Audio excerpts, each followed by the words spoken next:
This party's getting crazy. Let's rock. Hey guys, it's the Metal Blade 5. Smash Bros. Ultimate has had a very bizarre group of expected characters who everyone tosses around in predictions for who the next fighter is, which then ends up being wrong. However, what I found to be the strangest character amongst this group, based on the circumstances around why they are predicted so much, is Dante. Many people were expecting Dante to be the final character of the first Fighters Pass, because the DevilNeverCry Twitter teased an announcement coming the same day as the last character's reveal. But I knew they would not be allowed to even remotely tease something like a Smash Bros. Inclusion. So then it turned out to be Byleth, and the DMC announcement was just free being released on the Switch. I had never seen any speculation on Dante before that point, and afterwards, predictions for him just skyrocketed. Which I can't help but think is because of fans being salty and expecting Sakurai to listen to that. Don't get me wrong, I would be ecstatic if Dante got in, as a fan of DevilNeverCry and someone who loves his character, especially since the second Fighters Pass has disappointed me so far. But realistically, I don't think he'll be added, because we already have 3 Capcom characters in the game. I don't see them adding a 4th one. But that speculation did get me thinking about how Dante would work in Ultimate, which made my desire to see him grow exponentially. The only thing that's stopping him from being my most wanted character at this point is because I think he's so unlikely, and I usually like to keep my requests realistic. Dante has so much potential for a moveset that it's insane. For the use of his many different attacks and access to devil arms from across the series, he can have tons of variety across his moves that also reflect DMC's stylish and action-heavy gameplay, to result in a super fun and rewarding character to play as, which further reflects the feel you get from playing the games. DevilNeverCry is considered one of the faces of hack and slash and action games alike, so in terms of iconicness, it's certainly at the level that can warrant representation in Smash Bros. Not that I think that should be a deciding factor though. Lastly, I just had a lot of fun coming up with this moveset and the additional stuff that I ended up feeling very passionate about it and wanted to put it out there. Let's see Ultimate enter its edgy teenage phase. Here is everything I thought of for if Dante was in Smash Brothers. He sent this invitation for you. Please accept it. Starting with his stats, I see Dante as being slightly faster than a midweight character with slightly above average attack, but he would also be a bit lighter for balancing purposes. He would have a rapid jab that starts out with his standard combo when using Rebellion, and then immediately transitions into the million stab technique, where he rapidly stabs forward before ending it with a strong sword thrust. Similarly, his forward tilt uses the Stinger, where he performs a single thrust with decent knockback, but he doesn't dash forward here. The up tilt uses Prop Shredder, which has Dante spin Rebellion around his hand that he positions in an upward diagonal angle to deal multiple hits of small damage. And for the last tilt I can think of an idea for, his down tilt has him fire Ebony and Ivory at the ground in front of him, which also does multiple amounts of small damage. For Dante's dash attack, we have the first Devil Arm appearing in this moveset, Agni and Rudra, twin swords that utilize the power of fire and wind. The dash attack has Dante use their jet stream technique, in which he swings the two around himself while running forward, like a cooler looking version of Luigi's dash attack.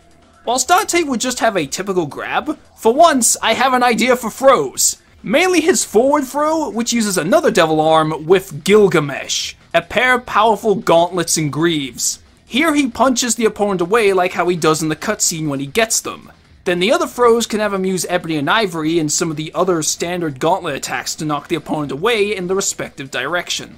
As for the aerial moves, the neutral air uses Navan, which is a literal electric guitar.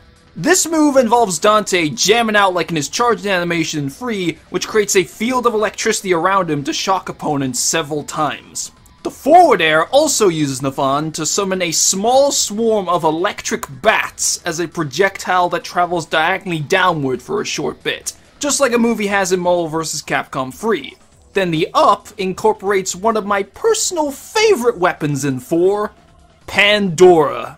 This is a suitcase that can transform into 666 different weapons. One of these weapons, Argument, is basically a flying tank that shoots homing missiles everywhere. The up air uses a smaller version of this attack to fire a missile above Dante that explodes shortly after, or if it hits an opponent. Just like Navan, Pandora is used again, but for the back air, with its strongest weapon, Omen. When used in 4, Dante opens the suitcase to unleash a giant flash of light that acts as a screen nuke. For this move, Dante opens Pandora in the direction behind him to release the flash of light for a single hit attack that does the most knockback out of all of his aerials. And then the down air simply uses the Helmbreaker technique. Dante performs an overhead swing with Rebellion and falls to the ground with it, taking any struck opponents down with him. Just don't use this over a bottomless pit, or you'll kill yourself. Now to finish off the standard moves with the smash attacks. The side smash makes one hell of an impact, as Dante will use the Cavalier. I love this weapon. It's a motorbike that splits into twin buzzsaws! So I really wanted to include it for its concept alone. This smash attack uses the cross-line technique, where Dante swings both halves of the Cavalier whilst the opponent is trapped in between the two buzzsaws and grinded up.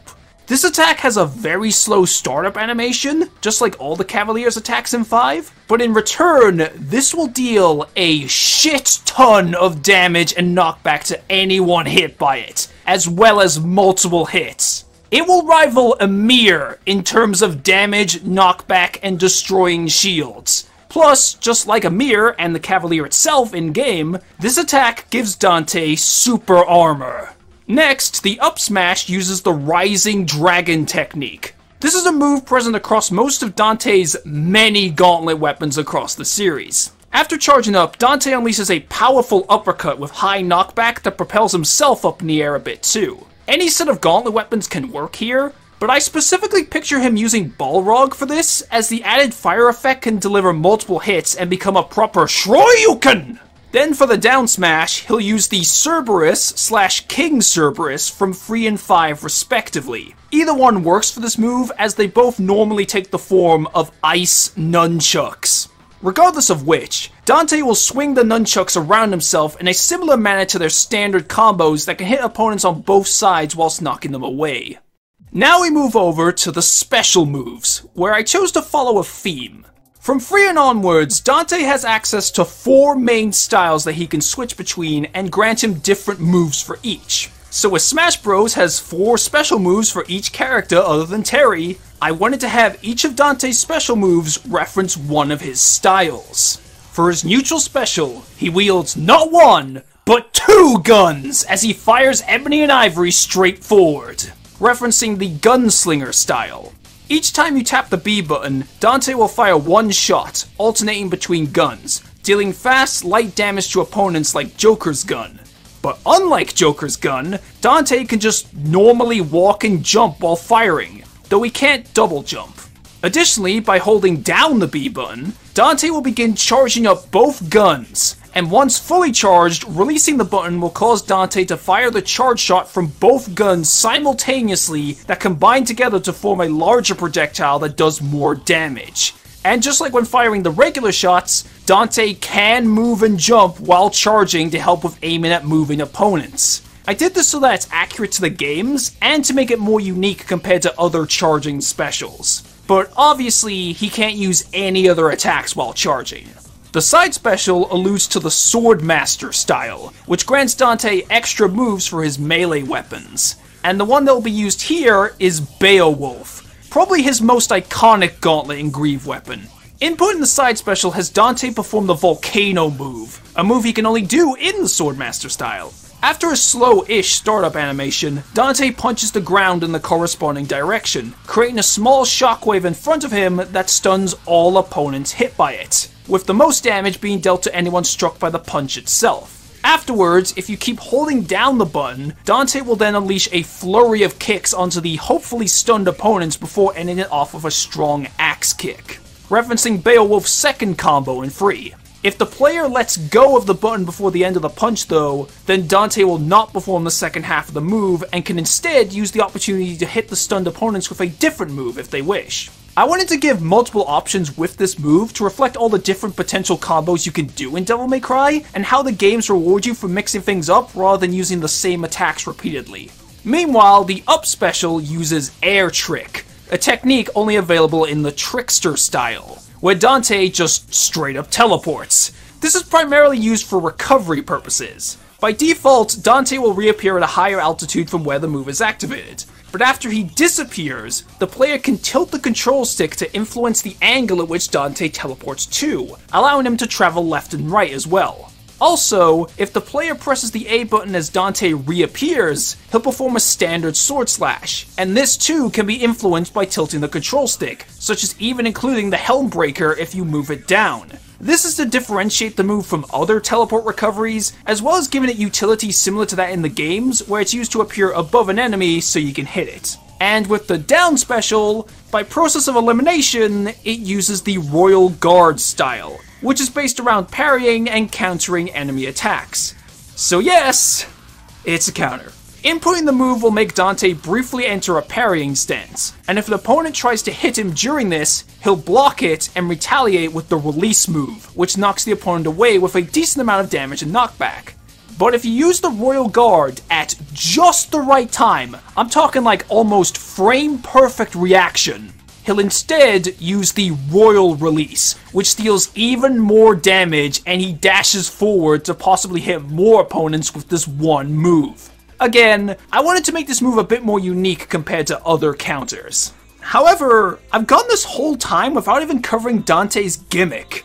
Above Dante's damage percent, there is a purple meter that is split into multiple segments. One segment is gradually filled up by dealing damage, and once one segment is full, it moves on to the next.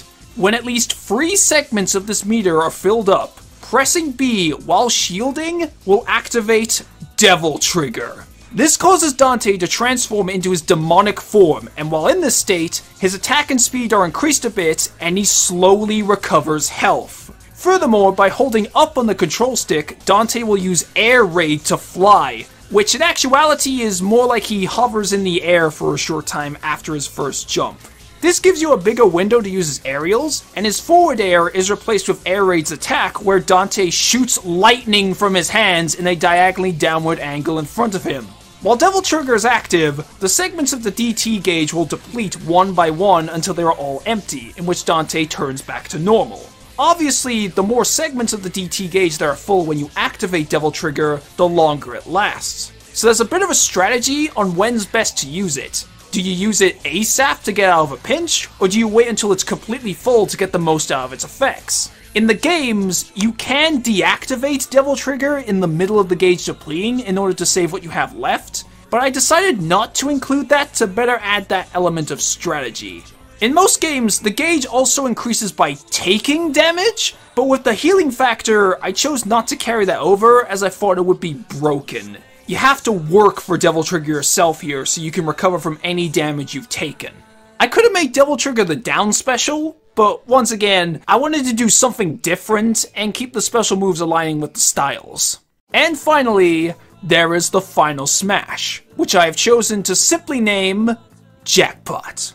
This is a cinematic final smash that starts off with Dante performing the first part of his level 3 hyper combo in Marvel vs. Capcom, where he does the actual stinger. As he dashes back and forth for that move, I thought of copying over the same feature from Joker's all-out attack where you can dash back after the first one.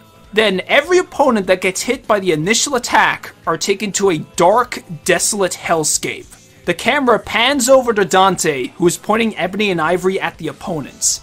He then smugly says, "Jackpot," before firing a huge demonic energy blast from both guns that combine together and destroys all the caught opponents. This references how Dante defeated Mundus at the end of the first game, and similar to how he and Virgil defeated Arkham and Free. This final smash racks up a ton of damage before sending its victims flying, and like what was first seen with Bayonetta's Infernal Climax, if an opponent reaches a certain amount of damage by the end of the attack, then they are instantly KO'd. I did think about doing something with Sin Devil Trigger for the final smash instead, but I think the Mundus finisher is a bit more iconic and fits better with Ultimate's style of final smashes. At last, the moveset has been fully covered. So now I move over to what I thought of for the extra stuff, where I think I also went overboard. Starting with the victory animations, the first just takes his victory pose from Marvel vs. Capcom, which in of itself is a reference to the pose Dante does at the end of Devil May Cry 3. Then the second has him bust out his Michael Jackson dance moves from when he obtains Dr. Faust in 5. And the third has Dante sit back, relax, and chow down on a slice of pizza. As for the victory theme, I think it should be a segment of Devil's Never Cry, the main theme of 3, as the track itself has become synonymous with Dante and is even used as his character theme in other crossover games. Specifically, I imagine it sounding like the beginning part of its rendition in Marvel vs. Capcom 3.